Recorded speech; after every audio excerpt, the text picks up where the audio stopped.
When we rub silk on a glass rod, a transfer of charge occurs, which can be experienced by touching the silk.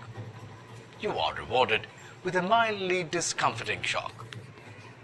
Will rubbing for a longer time deposit more charge in the silk? How much or how little charge can you transfer onto the silk? Let's find out. Electron and proton both have charge of the opposite sign, but of the same magnitude E, called the elementary charge.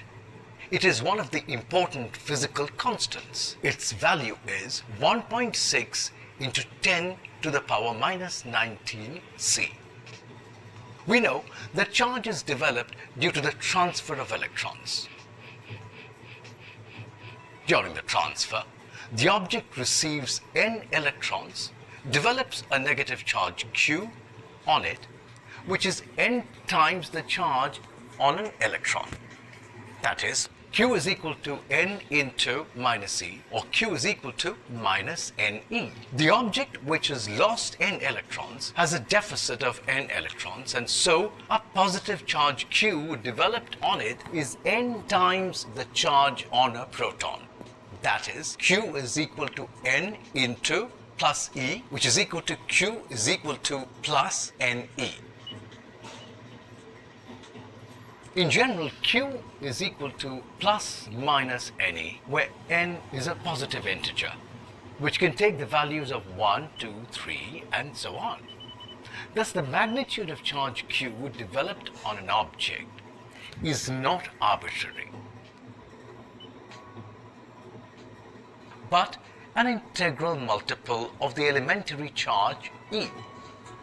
In other words, the charge is quantized in the unit of elementary charge E. The fact was first suggested by Faraday and established by Millikan's oil drop experiment.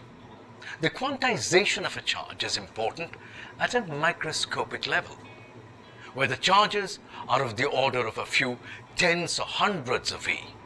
Can you guess how many elementary charges are present in 1 coulomb of charge? It is 6.25 into 10 to the power 18.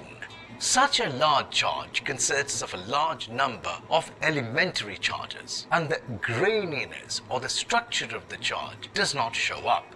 So for a macro charge, quantization is ignored by considering it to be a continuous distribution of charge and not a discrete one. Charge is additive in nature. Let us rub a neutral silk cloth with a neutral glass rod twice. In the process, the silk cloth acquires 3 electrons.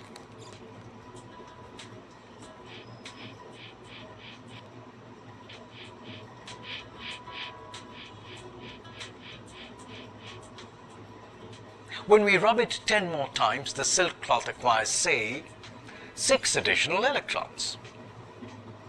The total charge on the silk cloth is now minus 3E plus minus 6E, which is equal to minus 9E. Hence, the charge is additive in nature. Consider a system containing charges 2 coulomb,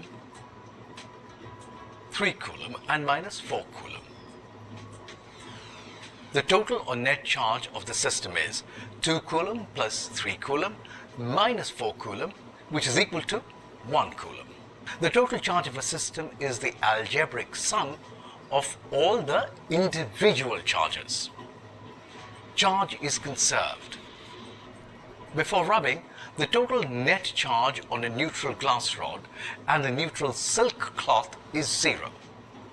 After rubbing, the glass rod acquires a positive charge, while the silk acquires an equal amount of negative charge.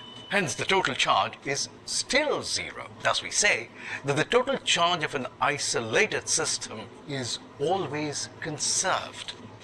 For example, a radioactive nucleus of uranium has a positive charge of 92E before decay.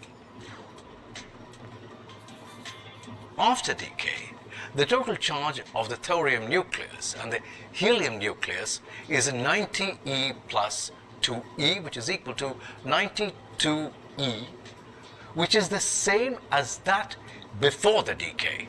Thus, the charge is conserved in every physical process. This implies that charge can neither be created nor destroyed, but can only be transferred from one body to another.